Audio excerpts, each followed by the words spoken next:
Hello guys and welcome back to Ayurveda hub. इससे पहले वाली वीडियो में हमने कवर किया था जीएमपी एंड उसके मेन ऑब्जेक्टिव्स क्या क्या थे। तो हमने देखा था GMP that is goods manufacturing practices. ये शेड्यूल टी में डिस्क्राइब है of drugs and cosmetics act 1940 and उसके हमने क्या देखे थे कि उसके जो हमारे मेन ऑब्जेक्टिव्स थे वो थे कि रॉ मटेरियल हमारा ऑथेंटिक होना चाहिए, प्रिस्क्राइब क्वालिटी का होना चाहिए and it should B free from contamination. Also we saw other objectives and they were that the manufacturing process जैसा उसको स्टैंडर्ड्स के लिए मेंटेन करने के लिए प्रिस्क्राइब किया गया है ना, वैसा ही मैन्युफैक्चरिंग प्रोसेस होना चाहिए. एडिक्वेट क्वालिटी कंट्रोल मेजर्स होनी चाहिए, मतलब उनको अडॉप्ट करना चाहिए.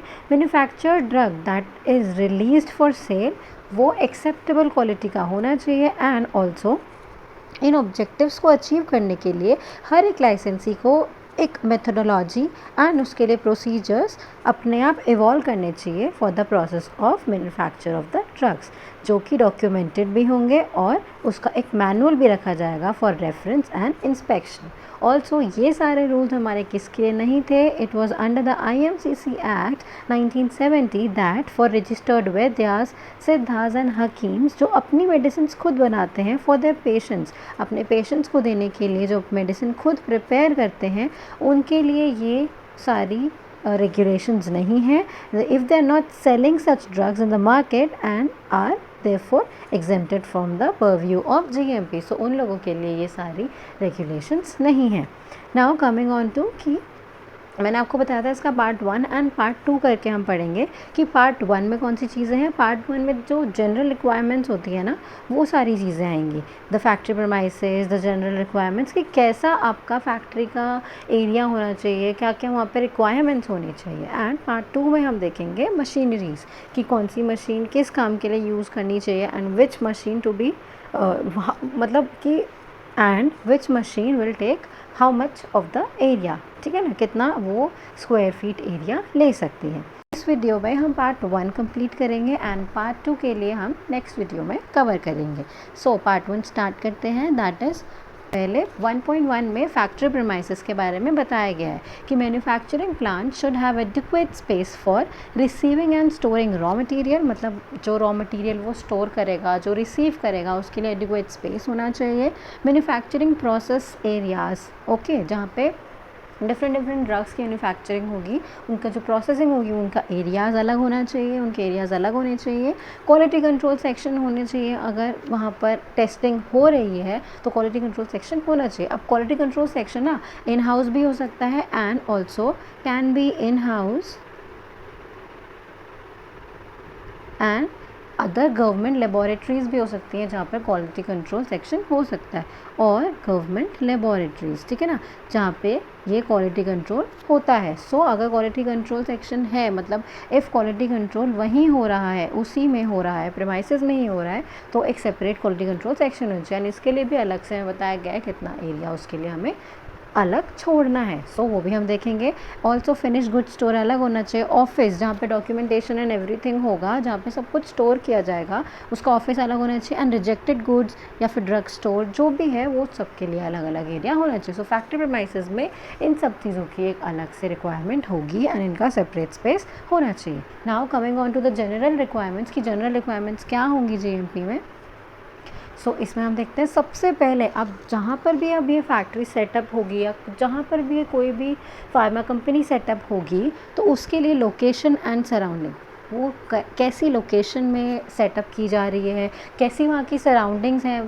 फॉर एग्ज़ाम्पल अब इसमें क्या होता है कि आप देखो, अगर एक नॉर्मल से एरिया, सोसाइटी वाले एरिया में कोई फैक्ट्री ओपन होती है, सो ऑब्वियसली सारे लोगों को प्रॉब्लम होगी, उससे डिफरेंट प्रॉब्लम्स होगी, all the fumes, the noise, तो ये सारी चीज़ें भी बहुत ज़्यादा ध्यान में रखनी चाहिए. So should be according to the factory premises act and factory building shall be so situated and shall have such construction as to avoid contamination from open sewage, drain, public laboratory. मतलब कि वो ऐसे जगह पे होना चाहिए कि जहाँ पर जो भी कंस्ट्रक्शन उसका हुआ है तो उस ऐसी जगह पर हो कि वो कंटामिनेशन उसका ना हो फ्रॉम ओपन सीवेज. अब ऑब्वियसली इस फैक्ट्री में, इस कंपनी में आप अगर अपना ड्रग मैन्युफैक्चर करवाओगे, अगर आप अपना ड्रग मैन्युफैक्चर करते हो तो वहाँ पर ऑब्वियसली कंटामिनेशन नहीं होनी चाहिए, ठीक है। एंड पब्लिक लेबोरेटरी से भी कंटामिनेशन वहाँ पे अवॉइड होना चाहिए। For factory which produces disagreeable obnoxious odour, fumes, dust and smoke. Obviously अब ये उसके लिए भी है कि जो फैक्ट्री से बहुत ज़्यादा गंदी स्मेल आती है, बहुत ज़्यादा आवाज़ आता है, तो मतलब वो भी देखना है कि कौन सी लोकेशन में कैसी फैक्ट्री को हम सेटअप कर सकते हैं या फिर कैसी लोकेशन में हम अपनी फैक्ट्री को सेटअप कर सकते हैं। Coming on to the second point, that is buildings. Buildings should be such to permit production, मतलब कि हाइजीनिक कंडीशन में होना चाहिए, मतलब अच्छे से हाइजीनिक कंडीशंस मेंटेन होनी चाहिए। Should be free from cobwebs and insects, मतलब ऐसा हो कि बिल्डिंग की ना ऑलवेज क्लीनिंग हो रही है। It should not be like कि ठीक है भाई बिल्डिंग बन गई बट अब उसके बाद नो क्लीनिंग एंड नथिंग।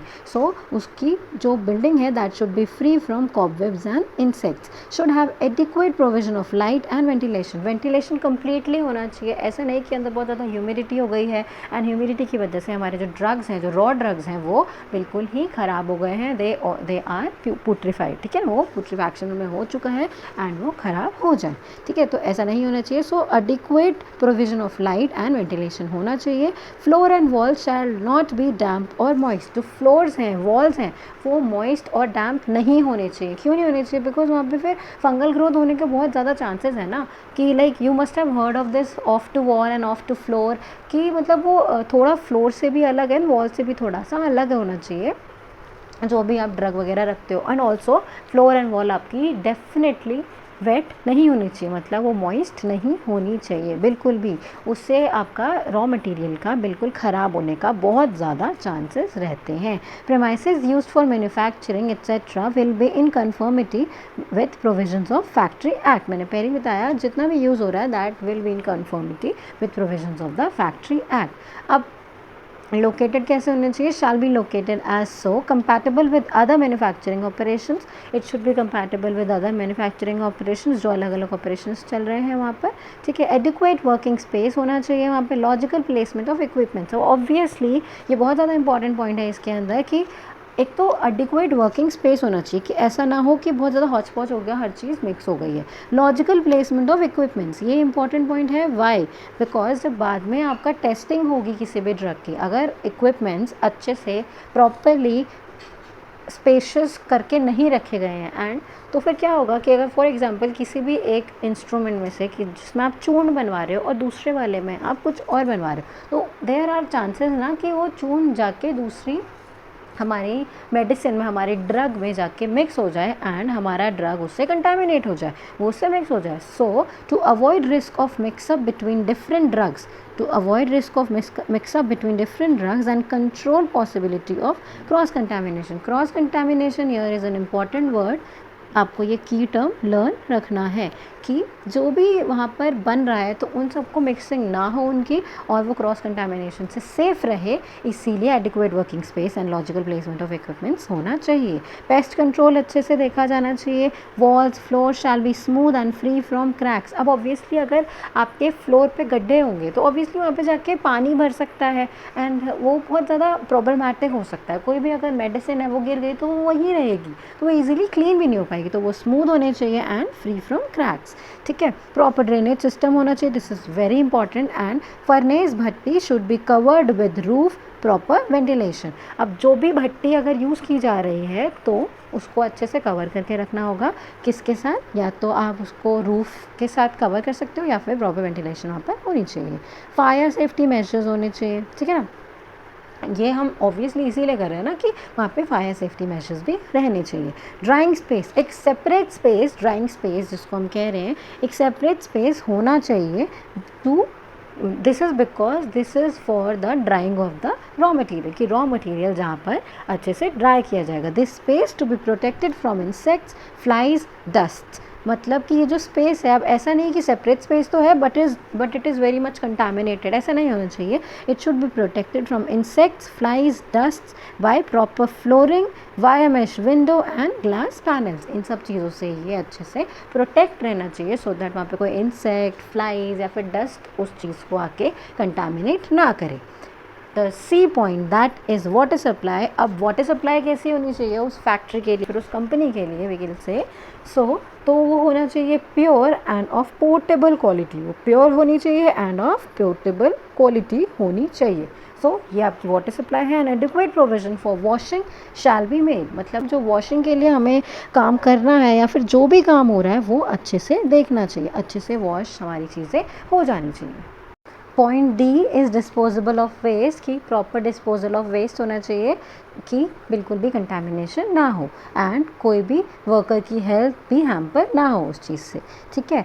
और now point number E, that is the containers cleaning. Adequate arrangements of containers as glass bottles, vials, jars separated from manufacturing operations for washing, cleaning and drying of such container, मतलब कि proper cleaning of the containers होनी चाहिए, मतलब जो भी container use किया जा रहा है उस कंटेनर की अच्छे से क्लीनिंग होनी चाहिए। एक सेपरेट स्पेस होना चाहिए जहाँ पे कंटेनर्स की क्लीनिंग अच्छे से हो। स्टोर्स, अब स्टोर्स कौन से स्टोर्स होने चाहिए, लाइक स्टोरेजेस शुड हैव, वहाँ पे प्रॉपर वेंटिलेशन होनी चाहिए, फ्री फ्रॉम डैम्पनेस होनी चाहिए, should provide independent adequate space for storage of different types of material. अब डिफरेंट टाइप्स ऑफ मटीरियल्स क्या क्या है, वो है raw materials, packaging material and finish products, मतलब इन सब के लिए डिफरेंट हमारे लाइक एरियाज़ होने चाहिए, एडिक्वेट स्पेस होना चाहिए in different types of materials को स्टोर करने के लिए।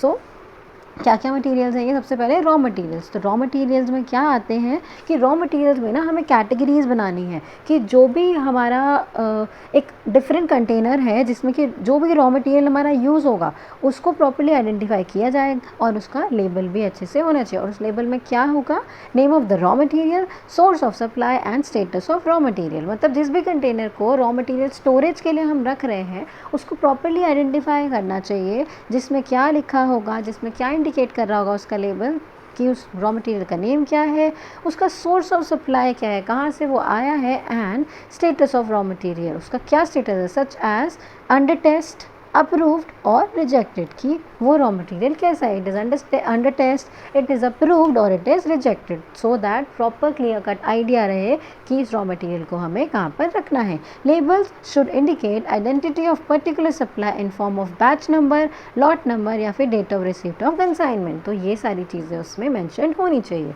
All raw materials shall be sampled and got tested and shall be used only after the approval on verifying, सारे मटेरियल्स सैम्पल्ड होने चाहिए एंड वो टेस्टेड, मतलब उनको टेस्ट कराना बहुत ज़्यादा ज़रूरी है और तभी यूज़ होने चाहिए जब वो जब उन्हें अप्रूवल मिल जाए, आफ्टर वेरीफाइंग जब उन्हें अप्रूवल मिल जाए।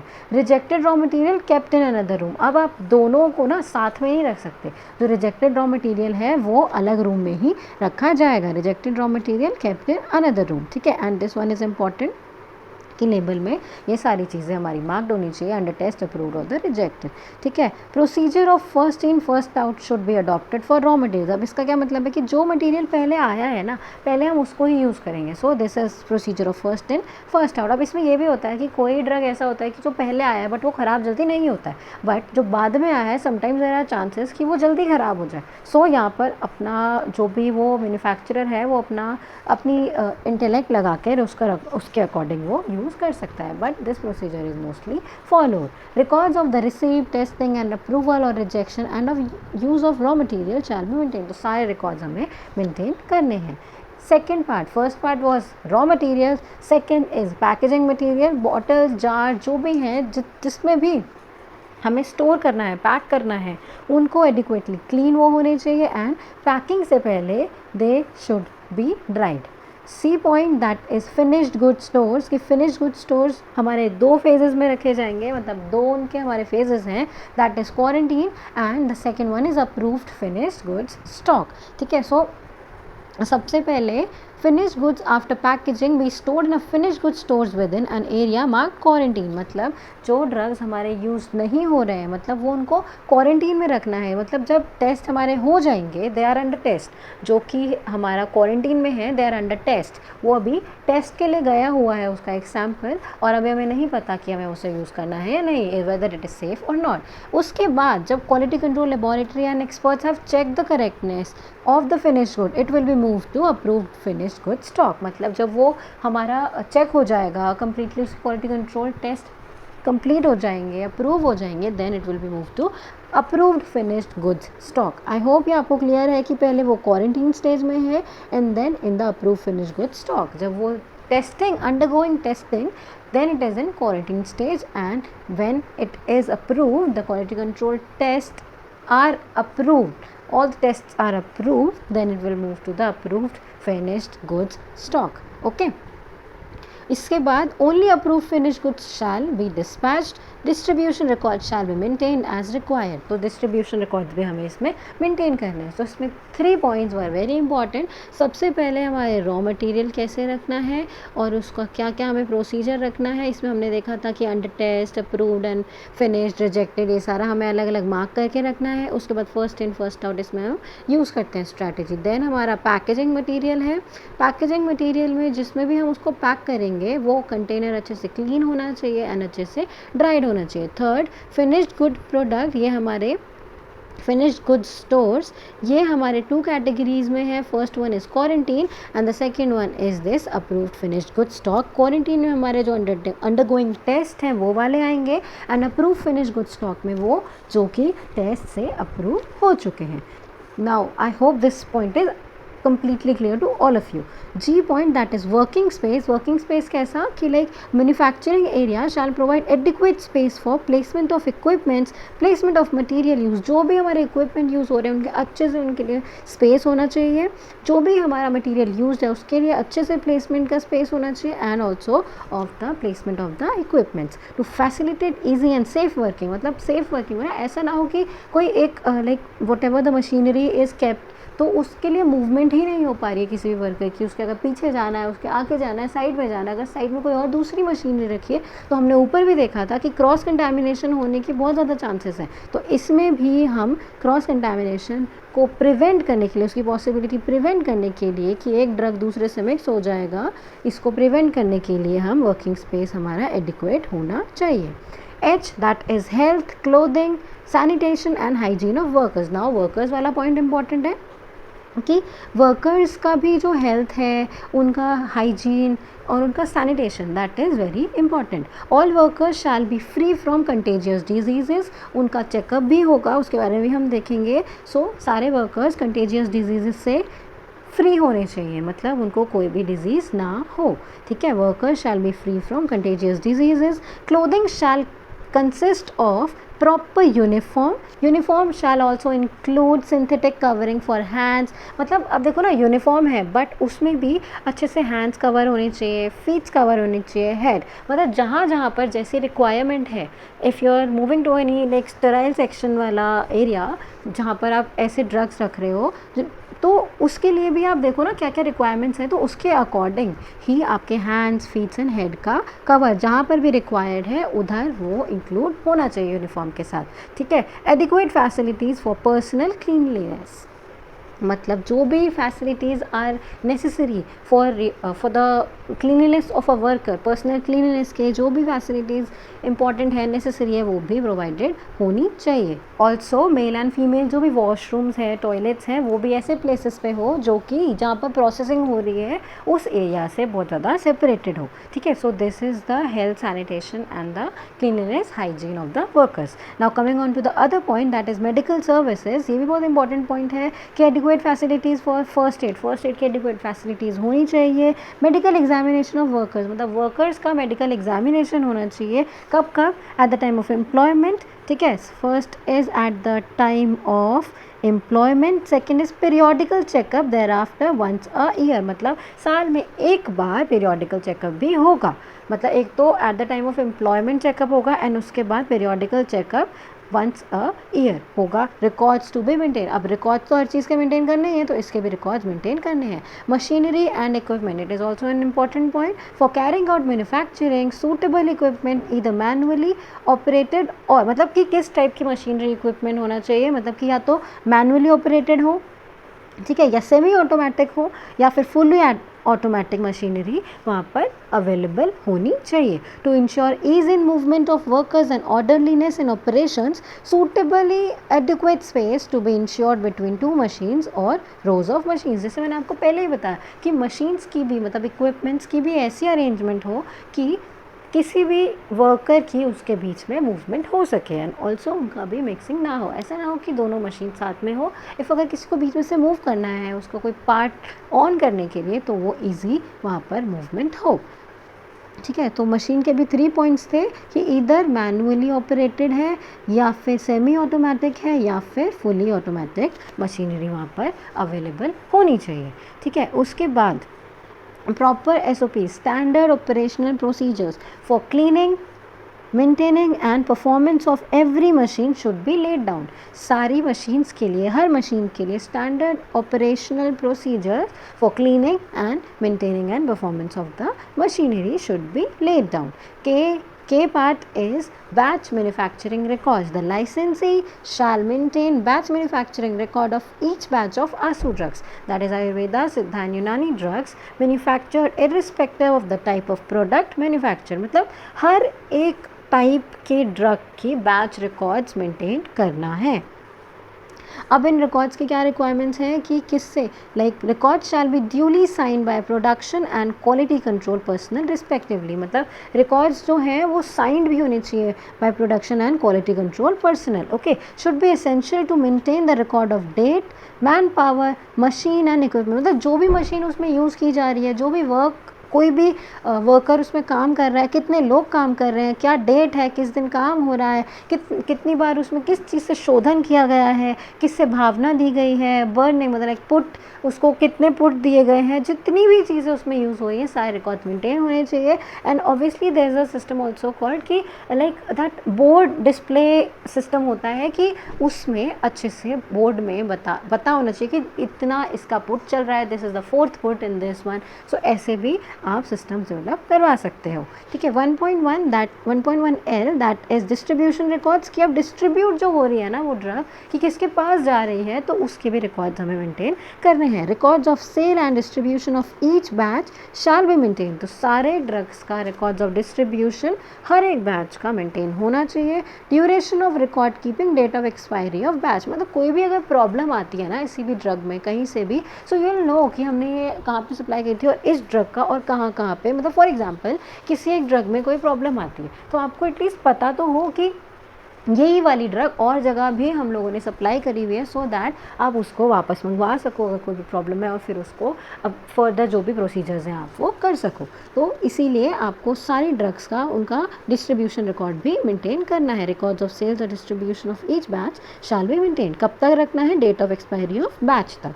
M is record of market complaints। अब a separate register to be maintained shall enter all data received on। जितना भी इस रजिस्टर में जो हम रजिस्टर मेंटेन करेंगे इसमें क्या डेटा रिसीव होगा, क्या क्या हम इसमें लिखेंगे, क्या आएगा इसके अंदर। Market complaints, investigation carried out by the manufacturers, corrective action initiated to prevent recurrence. मतलब जो जो एक्शंस लिए गए उन कंप्लेंट्स के अगेंस्ट वो सारे भी इसी में आएंगे। 1 in 6 months manufacturers shall submit records of such complaints to licensing authority. Okay, हर 6 महीने में एक बार manufacturer shall submit record of such complaints to licensing authority. An is quality control. मैंने अभी बताया था आपको कि क्वालिटी कंट्रोल इन हाउस भी हो सकता है and also it would be in the government laboratories. ठीक है, तो every licensee is required to provide facility for quality control section in his own premises और through government approved testing laboratory। तो कोई भी चीज़ आप देख सकते हो, अगर आप खुद अपने अपने premises में वो क्वालिटी कंट्रोल सेक्शन नहीं अफोर्ड कर पाते हो तो आप quality control section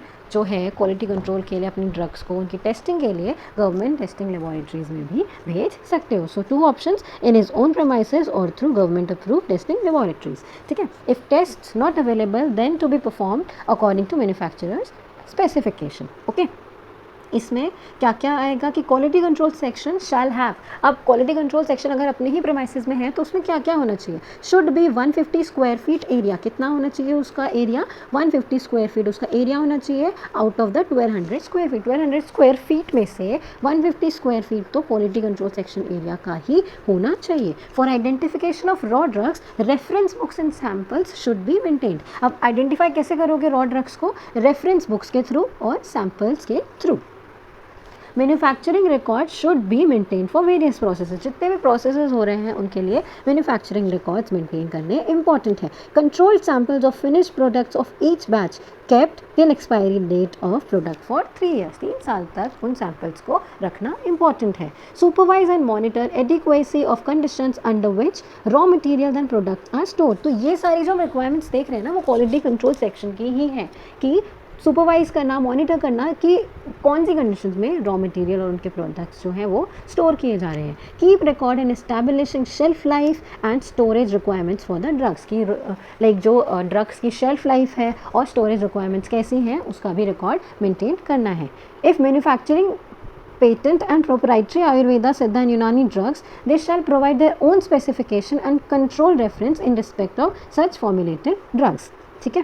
record of specific method and procedure of preparation, bhavana, mardan etcetera and every process carried out shall be maintain, कि जो भी मेथड हमारा यूज़ हुआ है, जो भी प्रोसीजर ऑफ प्रिपरेशन यूज़ हुआ है, कि भावना इसमें दी गई है, इसका मर्दन किया गया है इस चीज़ के साथ, या कुछ भी जो भी हमारा प्रोसीजर यूज़ हो रहा है वो सारे रिकॉर्ड, वो सारे प्रोसेसेस का रिकॉर्ड मेंटेन होना चाहिए। Standards for identity, purity, strength given in APIs, जो कि हमें स्टैंडर्ड्स गिवन है ना APIs में, आयुर्वेदिक फार्माकोपिया ऑफ इंडिया में जो आइडेंटिटी, प्योरिटी एंड स्ट्रेंथ का जो एक स्टैंडर्ड गिवन है उससे कंपेयर करके उसका रिकॉर्ड मेंटेन होना चाहिए कि yes this drug is up to standard. Okay, all raw materials to be monitored for fungal bacterial contamination, मतलब सारे ड्रग्स को मॉनिटर करना है for fungal bacterial contamination. Quality control section will have an expert in ASU, the ASU possessing a degree qualification under Schedule T of Indian Medical Central Council, मतलब आयुर्वेदिक सिद्धा यूनानी में कोई एक डिग्री क्वालिफिकेशन उनकी होनी चाहिए।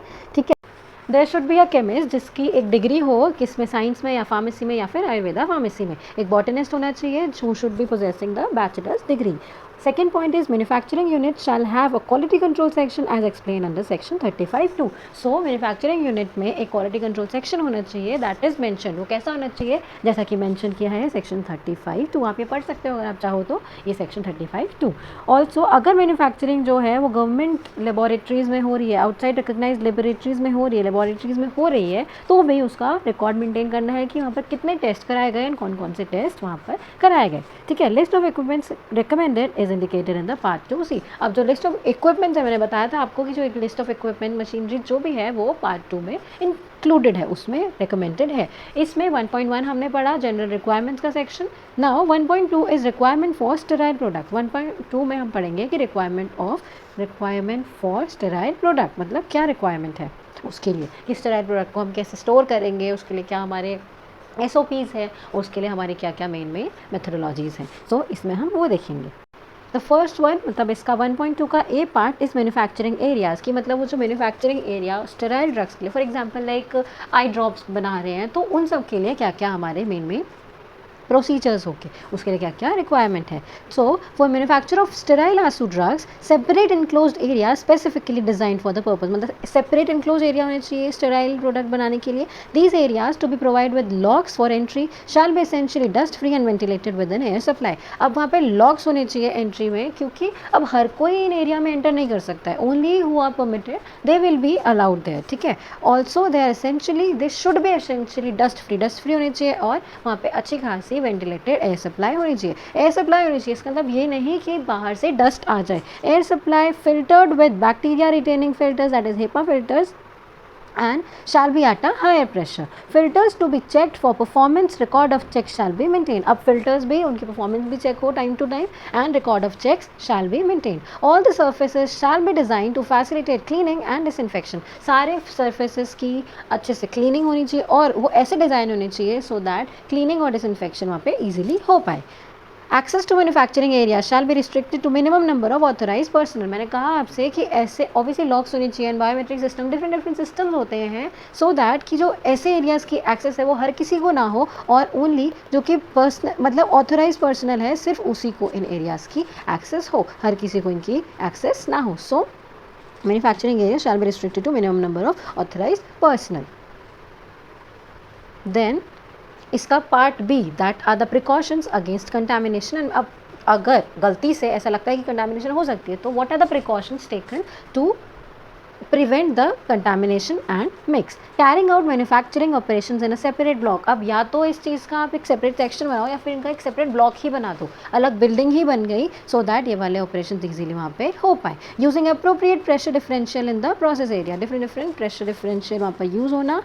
Also providing a suitable exhaust system वहाँ पे होना चाहिए सो दैट कोई भी प्रॉब्लम ना आए, कुछ भी मिक्सिंग ना हो. Designing laminar flow sterile air system for sterile products. Germicidal efficiency of UV lamps shall be checked. UV lamps की जो जर्मिसाइडल एफिशिएंसी होती है वो भी चेक होनी चाहिए एंड उसको भी वहाँ पे प्रोवाइड किया जा सकता है. Containers of liquid and ophthalmic solution examined against black white background with diffuse light after filling. अब जो अगर हम लाइक आई ड्रॉप्स के लिए जो भी कंटेनर्स है, लिक्विड्स के लिए जो भी कंटेनर्स यूज़ होंगे, उनको against black and white background में देखा जाता है आफ्टर फिलिंग कि उसमें कोई कंटामिनेशन तो नहीं है, उसमें कोई भी फॉरेन सस्पेंडेड मैटर तो नहीं है. सो व्हाट इज़ दिस, ये जो टेस्ट किया जाता है, what is this test known as? This is known as clarity test. Okay, this is important कि ये क्लैरिटी टेस्ट होता है.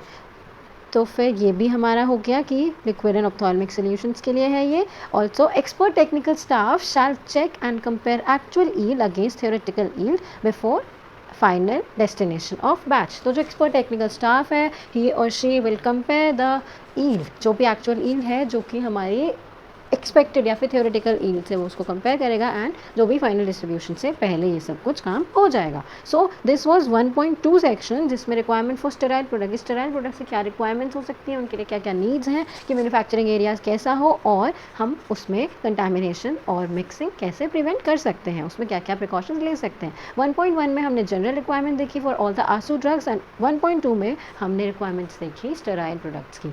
So this is all for part 1 of GMP. I hope आपको ये पूरा क्लियर हो गया. इससे पहले वाली वीडियो में हमने GMP की स्टार्टिंग करी थी, हमने ऑब्जेक्टिव्स देखे थे एंड इसमें हमने पार्ट 1 ऑफ GMP कंप्लीट कर लिया है कि क्या क्या उसमें नेसेसरी हम लोगों को है, क्या उसमें मैंडेटरी चीज़ें हैं जो हमें पता होनी चाहिए फैक्ट्री प्रीमाइसेस को लेकर. So I hope this is all clear to you. इसके नेक्स्ट वीडियो में will be completing our part 2 and part 2 के साथ हमारा GMP फिनिश हो जाएगा. उसके बाद will move to the drugs and cosmetics act. So I hope all of this is clear. तब तक आप लोग अच्छे से इसको एक बारी बुक से भी रीड कर लेना. ये नोट्स मैं आपको टेलीग्राम पे प्रोवाइड कर दूंगी and the link for the channel is given in the description box. Do download the notes and study from the book as well. Bye bye guys, all the best, keep learning and don't forget to like and share the video.